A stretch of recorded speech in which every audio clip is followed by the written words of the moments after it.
Vous allez bien? On se retrouve en live pour parler du sujet de ce week-end, du rien, de ne rien faire dans une vie où on a l'impression qu'on devrait tout le temps faire quelque chose. Salut Faiza! Je vous en parle parce que moi j'ai mon point de vue d'entrepreneur, mais ça vaut pour tout le monde, qu'on soit entrepreneur ou pas. Les parents, à mon avis, vous allez très bien comprendre aussi de quoi je vais parler. Ce truc de on est en train de courir partout. On est habitué à faire 36 000 trucs. On pense qu'il faut tous les jours avoir fini sa to-do list. Et petit à petit, le rien devient un truc qu'on ne sait plus bien faire. Salut Samantha, salut tout le monde. Comment est-ce que vous allez déjà? Parce que moi j'enchaîne, mais dites-moi, c'est quoi votre humeur du jour? Un mot, un émoticône, ce que vous voulez. Nous en ce moment, c'est tendu, voilà, ça se passe très bien, mais on est à fond et justement les week-ends et la semaine le matin, même si c'est que quelques minutes, je me force à avoir un instant où je ne fais rien. Et quand je dis rien, c'est genre même pas un mouvement, je cherche pas à méditer, je ne lis pas, je ne scrolle pas, je check pas mes mails, enfin bon, bref, je ne fais rien de tout ça. Et c'était quelque chose que je savais très très bien faire avant et que j'adorais faire et que j'ai perdu l'habitude de faire parce que depuis qu'on a créé Soma Soi, j'ai l'impression que chaque minute de mon temps doit servir à quelque chose. Et si je ne suis pas en train de travailler, dans ces cas-là, il faut que ça serve à prendre soin de ma santé, à faire du sport, enfin voilà, toujours à faire quelque chose. Avec l'émergence en plus des réseaux sociaux, forcément, alors avant Soma Soi, moi j'étais pas vraiment sur les réseaux sociaux. Depuis Soma Soi, j'y suis plus en tant que créatrice, mais aussi du coup en tant que consommatrice. Salut Jean-Paul, mais aussi en tant que consommatrice. Et ça d'ailleurs, souvenez-vous, hein, quand vous êtes sur les réseaux, soit vous créez, soit vous consommez, mais on fait rarement les deux. Donc, je me suis rendu compte que sous couvert de créer du contenu, bah moi aussi, hein, je me mettais à scroller. Bref, ça va vite. Et puis tout d'un coup, le rien a disparu. Je vous ai posé la question ce week-end de comment vous vivez ce rien. Alors j'ai eu quelques réponses de paisiblement et tout ça, mais j'ai eu beaucoup de réponses en lien avec la culpabilité du rien.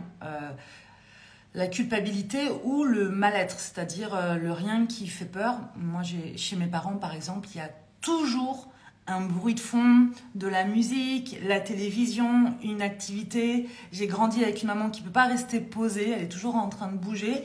Et quand je lui dis, mais est-ce qu'on peut être un peu dans le silence et tout ça, elle se dit, mais bah non, mais le rien, c'est angoissant en fait. Et moi, j'adore le rien. J'adore le rien. Et ce que je voulais vous dire, c'est que prendre des instants pour ne rien faire n'a rien à voir avec la procrastination. Prendre des instants pour ne rien faire, ça permet de checker. Déjà, ça permet de prendre de la hauteur, d'avoir une vision d'ensemble.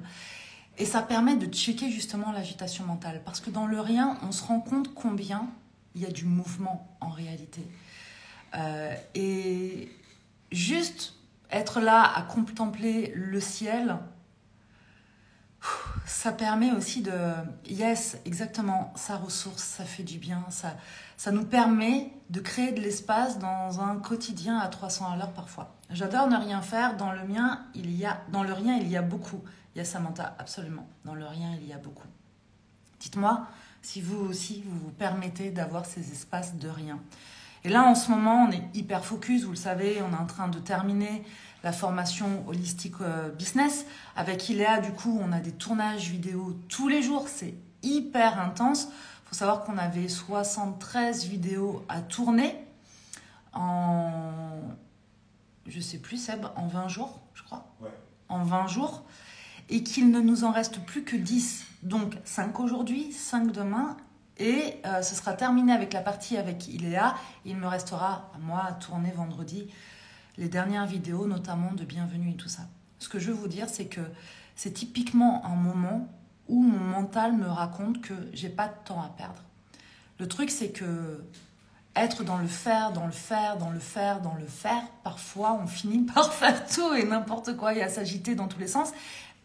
Et sinon, à s'épuiser. Donc, prendre ces temps-là, c'est presque vital, en fait. Et là où on pourrait croire que ça fait perdre du temps, en réalité, ça en fait gagner parce que quand je suis éclatée, je suis moins fluide dans ma pensée. Moi, j'ai une pensée en toile d'araignée qui fuse, je suis dans le flow. Mais quand je suis éclatée, le flow n'est pas là. Donc, même si j'arrive à transmettre, ça me coûte plus d'énergie en réalité. Alors que si je prends ces temps pour me ressourcer, pour ne rien faire, et j'insiste sur le ne rien faire parce que on a très vite fait de... Moi, j'ai très vite fait de me dire, bon allez, vas-y, je fais une respiration au carré, je respire en conscience. Non, rien, on a dit rien. Juste être, voilà. Il y a aussi une injonction sociale à faire. Oui, exactement. Et d'ailleurs, hier, on en parlait puisqu'on enregistrait une vidéo avec Iléa sur le passage à l'action. Moi, je crois beaucoup au passage à l'action, surtout dans un monde où on a tendance à croire, je crois que il faut avoir réglé toutes ces blessures, tous ces traumas, tous ces trucs pour pouvoir être heureux, pour pouvoir passer à l'action, qu'il faut savoir beaucoup de choses pour passer à l'action. Et on consomme énormément de contenu, vidéos, podcasts, livres, pour essayer d'aller mieux, pour ceci, pour cela. Et en fait, on oublie que la vie, elle s'expérimente dans le mouvement de la vie, donc dans le passage à l'action. Et donc, passer à l'action, se mettre en mouvement, faire ce qu'on a envie de faire, plus que faire ce qu'on a à faire, ça permet en fait d'avoir des challenges au fur et à mesure, parce que quand on est dans le mouvement de la vie, il y a tout ce qui est agréable, confortable et tout ce qui est inconfortable. Et en fait, il n'y a que comme ça qu'on apprend à se connaître, qu'on se teste, qu'on intègre ce qu'on a appris, qu'on peut réajuster. Voilà. Mais juste devant son bouquin, devant sa formation, et attendre toujours pour le passage à l'action, la seule chose que ça fait, c'est que ça crée un gap trop important entre ce que j'apprends, ce que je crois que je devrais être, et ce que je suis et ce que j'incarne en réalité. Et ce gap-là, eh bien, il est comblé de frustration, de mal-être, de comparaisons qui vont amener à plus de mal-être ou de jalousie parfois. Bon, bref. Donc, en fait, moi, je crois vraiment au pouvoir du passage à l'action. De toute façon, en tant qu'entrepreneur, je ne crois pas à la réussite sans passage à l'action, très clairement. Même si ce n'est pas le seul ingrédient. D'ailleurs, je vous parlerai de tout ce qui, pour moi, constitue une réussite entrepreneuriale d'un business. Je vous en parlerai, c'est le 27 février pour la masterclass qui sera offerte et ce sera à 20h heure française. Bientôt, on va ouvrir les inscriptions. Donc, si vous voulez déjà noter la date dans votre agenda, allez-y. Je pense que ce sera un très, très bon moment qu'on va passer ensemble. Donc, je vous en parlerai plus en détail. Bref, qu'est-ce que je vous disais? Oui, le passage à l'action n'est pas le seul ingrédient pour la réussite. Il n'empêche que, pour moi, on grandit, on apprend, on intègre, on réajuste, on apprend à se connaître que dans le passage à l'action. Voilà, c'est pas à travers un bouquin, c'est même pas à travers une formation. Une formation, et Dieu sait que on crée des programmes et des formations dans Soma Soa qui sont ultra impactants et ultra puissants, mais ils le sont parce qu'en fait, on transmet des choses puissantes qui impulsent des déclics tellement forts que derrière, il y a forcément un passage à l'action. Et pour ce passage à l'action, je vois par exemple la formation Holistique Origine, eh bien, on met après tous les outils en place qui sont simples, faciles, rapides. On les met en place, on les met à disposition pour que les personnes puissent, pour que chacun puisse passer à l'action en fait avec plus de fluidité, avec plus de confort, sans se poser 36 000 questions de ok, qu'est-ce que je dois faire? Et en fait, ça permet aussi une intégration plus confortable du processus de transformation en fait. Mais ça ne peut pas se faire sans mouvement. On ne peut pas transformer sa vie, on ne réalise pas ses rêves, on n'atteint pas ses objectifs juste en ne faisant rien. En réalité. Mais le rien est aussi important parce qu'il permet encore une fois de prendre de la hauteur, de checker comment on va, ce qu'on veut, est-ce qu'on est toujours sur la bonne route, est-ce qu'on est toujours en lien avec, aligné à nos valeurs, notre vision, notre pourquoi, tout ce qu'on veut mettre en place plutôt que de partir dans tous les sens. Et ça permet vraiment, plutôt que d'être dans le faire qui passe dans tous les sens, qui part dans tous les sens, pardon, d'être dans une action juste. Je préfère moins de faire mieux que de m'épuiser dans tous les sens et finalement de ne rien concrétiser parce que je ne sais plus être focus, je ne sais plus prioriser ou je ne sais quoi. Voilà ce que j'avais envie de vous transmettre par rapport au faire.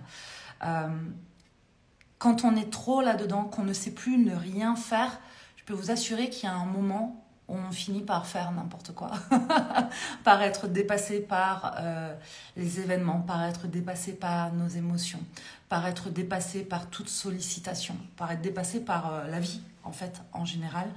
Donc, c'est important. Et même si vous êtes parent et que vous avez l'impression d'avoir la tête dans le guidon, en fait, demandez-vous qu'est-ce qui compte vraiment. Priorisez. Qu'est-ce qui compte vraiment? Où est-ce que j'ai vraiment envie de mettre mon focus? Je dis ça pourquoi? Parce que j'ai accompagné beaucoup de parents qui se retrouvaient avec, mon Dieu, tellement de charges mentales au bord du burn-out parental parce que à vouloir être sur tous les fronts, à vouloir que tout soit parfait, je bataille avec mon enfant pour mettre des chaussons, je bataille avec mon enfant pour pas qu'il se tienne comme ça, pour qu'il mâche la bouche fermée, pour que ceci, pour que cela. Et en fait, ne serait-ce que les repas, juste vous se poser la question de mais en fait, c'est quoi le plus important pendant un repas? C'est que mon enfant mange correctement à sa faim. Ah ok. Donc en fait, on s'en fiche, il se tient comme ça. À un moment donné, il va grandir, il va être adulte, il va bien se tenir, c'est pas un problème.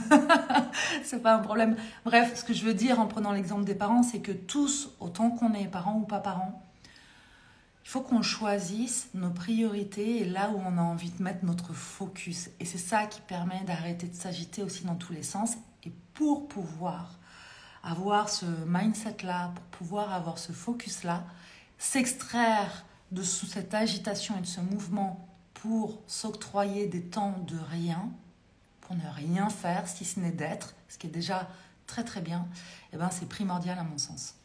Voilà les amis, ce que j'avais envie de vous transmettre ce matin. Dites-moi en commentaire sous le replay de ce live, qu'est-ce qui a résonné pour vous? Comment vous vivez le rien, vous? Est-ce que vous vous octroyez ces espaces de rien? Si oui, qu'est-ce que ça vous apporte? Sinon, pourquoi? De quoi avez-vous peur? Qu'est-ce que vous ressentez? Pourquoi c'est inconfortable?